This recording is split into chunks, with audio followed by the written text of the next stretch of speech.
General साहब काफ़ी ज़्यादा जो है प्रॉब्लमेटिक सिचुएशन है इस वक्त, और शहबाज शरीफ साहब जो वज़ीर आला के तौर पर काफ़ी पॉजिटिव अपनी एक इमेज रखते थे, ऐसा लग रहा है कि जब से प्राइम मिनिस्टर बने हैं मुसलसल तनकीद की जद में हैं और लोग ये सवाल करने पर अब मजबूर हो चुके हैं कि जनाब शहबाज स्पीड का हम जिक्र करते थे कि बड़ी तेज़ी से वो मसाइल हल करते हैं, लेकिन अब हमें लग रहा है कि शहबाज स्पीड बड़ी तेज़ी से नीचे की तरफ आ रही है और मसाइल में इजाफा ही कर रही है। आपके ख्याल से इस मौजूदा हुकूमत के लिए सबसे बड़ा चैलेंज है क्या और उससे निमटने का हल क्या है?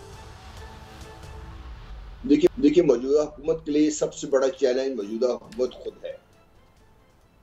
वो इस तरह जिस अभी आप अपने इब्तिदाइये में बात कर रही थी, इनके पास 12 से 15 महीने एट मोस्ट, अगर ये जिस तरीके से कह रहे हैं कि हम चलेंगे, 12 से 15 महीने में जो भी ये काम कर रहे हैं लॉन्ग टर्म उसके इफेक्ट तो देख नहीं सकते ये, जिसकी वजह से ये जो भी मेजर्स हैं इनके शॉर्ट टर्म है, डे टू डे हैं और डंक टपाव वाले इनकी पॉलिसी पे काम हो रहा है। ये नंबर 1। नंबर 2, इस हुकूमत के आपस में तजादात की जो तादाद अगर आप लिखना शुरू कर दें तो शायद आपके पास कागज नहीं होंगे, क्योंकि कोई एक कल दूसरे से मिलते नहीं है इनके आपस में। अगर ये इमरान खान साहब भी खास सब इकट्ठे होकर बैठ तो गए हैं, लेकिन आपस में जो भी तजादात हैं वो तो हल नहीं होते इनके।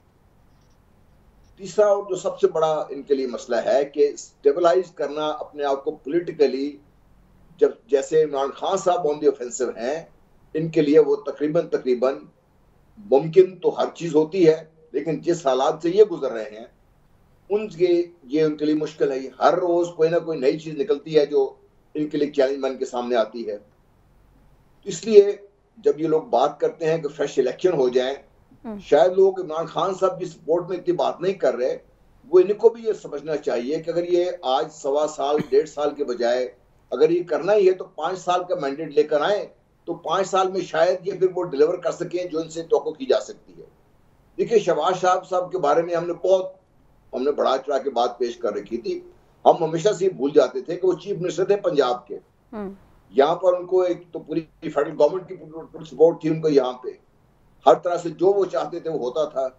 उनको पैसे इकट्ठे करके सुबह चलाने का मसला नहीं था, वो पैसे अपने पास समझ के जो चाह रहे थे वो कर रहे थे।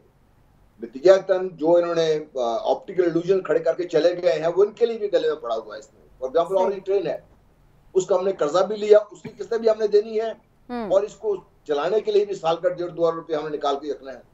उनको उस वक्त फिक्र नहीं थी जब चीफ मिनिस्टर थे पंजाब को, उनको पता था कि भाई सेंटर से कहीं ना कहीं बात बन जाएगी। अब जब वो जाके सेंटर में बैठे हैं, उनको रिसोर्स क्रिएशन जो उनका मेन जॉब होना चाहिए, जब उनके अब सामने चीजें आ रही हैं, अब उनको समझ आ रही है कि ये काम जो हमने ढोल तो हमने गले में डाल लिया है, अब ये बजाना इतना आसान नहीं है। तो चाहे वो आप पोलिटिकली ले लीजिए, चाहे आप इकोनॉमिकली ले लीजिए, चाहे विद इन द गवर्नमेंट ले लीजिए, चाहे उनके अपनी परफॉर्मेंस का आप ले लीजिए, लेकिन ऑल फ्रंट्स ये government is in very serious trouble और इनको बड़ा सीरियसली ये सोचना चाहिए कि हम इससे निकलने के लिए क्या काम करें हम लोग।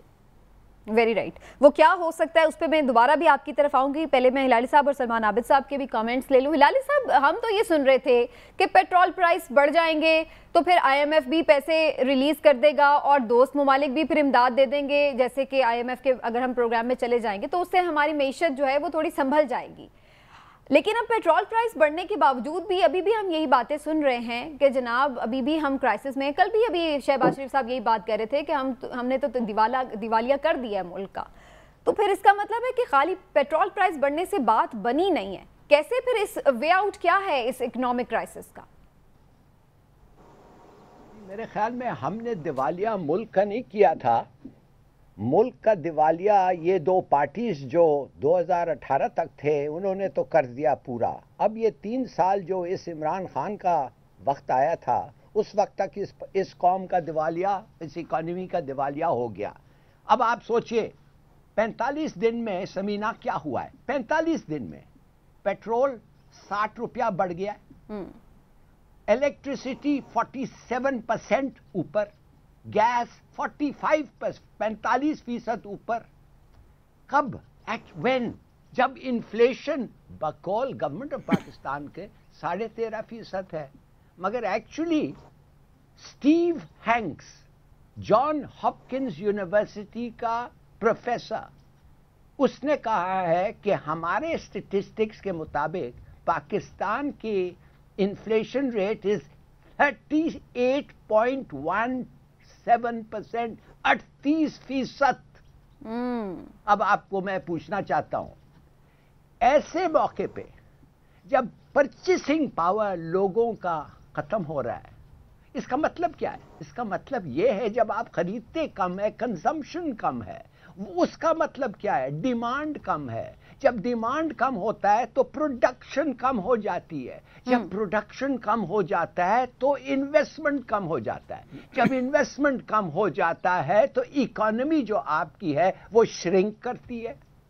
अच्छा, आपकी economy Samina, to maintain the job level जो इस वक्त है, कम से कम 5% को ग्रो करना चाहिए। इसके जमाने में 6% ग्रो कर दिया था। पता नहीं किस किस्म का जादू ये इमरान खान ने किया, मगर अब लगता ऐसा है कि 1% ज्यादा, 6% ग्रो। मगर ये प्रिडिक्शन क्या है IMF का कि इस साल 2%। उसका क्या मतलब है समीना? उसका मतलब है नौकरी जाएंगी, जब नौकरी जाती है पॉवर्टी जाएगा, जब गुर्बत आती है तो फिर भूख आता है, जब भूख आता है तो फिर चोरी आती है। मैं आपको बताना चाहता हूं कि ये है इस वक्त हमारा सिचुएशन। और एक चीज, एक क्रॉप का मैं, गंदम का मैं आपको प्रोफेसर अशफाक का कैलकुलेशन मैं रिपीट करूंगा कि 1 किलो गंदम बाय नवंबर इस साल 160 रुपये के लिए होगा। अल्लाह ना करे, गरीब तो भूखा मर जाएगा। लेकिन सिचुएशन खतरनाक है, अलार्मिंग है। सलमान आबिद साहब आपकी तरफ आते हुए, लेकिन शहबाज शरीफ साहब ने चीफ मिनिस्टर जब वो थे हमेशा उसी का उनका एक्सपीरियंस था, हमें थोड़ा मार्जिन नहीं उन्हें देना चाहिए कि अभी वो जस्ट आए हैं इस हुकूमत में एज ए प्राइम मिनिस्टर, तो इस लेवल पर आकर चीज़ें अंडरस्टैंड करना, डिसीजन लेना, थोड़ा उन्हें टाइम तो देना चाहिए। उसके बाद ही हम देखें कि वो क्या परफॉर्म करते हैं। ये बहुत जल्दी नहीं हो गया कि हम उनके ऊपर तलवारें सौंध के खड़े हो जाएं? देखिए, ये बिल्कुल वजह है काफ़ी हद तक कि बहुत अर्ली होगा कि हम इस हुकूमत के बारे में कोई बात करें कि वो कामयाबी है ट्रैक पे नहीं। लेकिन एक बात तो पहले आपको तस्लीम करनी पड़ेगी, ये जो 13 जमातें हैं अपोजिशन, जो कल की अपोजिशन थी और आज की हुकूमत है, इनका वाहिद एजेंडा इमरान खान दुश्मनी है, जिसकी वजह से ये सारे इकट्ठे हैं। और इनका बुनियादी माकस ये था कि किसी तरीके से इमरान खान को बाहर निकाल दें। और जब ये इमरान खान को बाहर निकालने की बातें कर रहे थे तो कहते थे कि हमारे पास सारा मईशत का हल मौजूद है, हमारे पास सियासी हल मौजूद है, हमारे पास एक वाज़े रोड मैप मौजूद है, हम लोगों को तरक्की और खुशहाली की तरफ ला सकते हैं, हम IMF को मना सकते हैं, हम मालियात पाकिस्तान में सरमायाकारी ला सकते हैं, आलमी दुनिया हम पर एतमाद कर सकती है, हम तजर्बाकार हैं, हमारे पास सलाहियत है। अब वो चीज़ें तो जैसे अभी ज़फ़र हलाली साहब ने भी कहा और जनरल गुलाम मुस्तफ़ा साहब ने भी कहा, वो तो बहुत बुरे तरीके से एक्सपोज हुई ना। देखिए, मैं उन लोगों में से हूँ जो कहता रहा हूँ कि शहबाज शरीफ की जो पंजाब की गवर्नेंस थी, ये सारी की सारी इश्तिहारी कंपनियों की बुनियाद के ऊपर खड़ी हुई थी। अच्छा, यानी इश्तिहारात, सड़क बनती थी राजनपुर में और जनाब इश्तिहार लगते थे माल रोड के ऊपर। अभी आप देखिए, तुर्की का दौरा नहीं हुआ और अखबारात को जिस तरीके से इश्तिहारात जारी किए गए वो आपने भी देखे और मैंने दिए हैं। यानी ये सारी गवर्नेंस का जो मॉडल था, ये अखबारी इश्तिहारात की बुनियाद पे, चंद कॉलमिस्टों की बुनियाद पे, चंद बीट रिपोर्टरों की बुनियाद पे। मीडिया मैनेजमेंट अच्छी, देखिए बड़ी अच्छी मीडिया मैनेजमेंट करते हैं, उसका निशाना देख लिया। अब उस मीडिया मैनेजमेंट का में आप मीडिया तो मैनेज कर लिया आपने, लेकिन प्रॉब्लम यह है कि आम आदमी को इस पूरे पॉलिटिकल एडवेंचर से, इस पूरे रिजीम चेंज से क्या मिला, मुझे बताइए।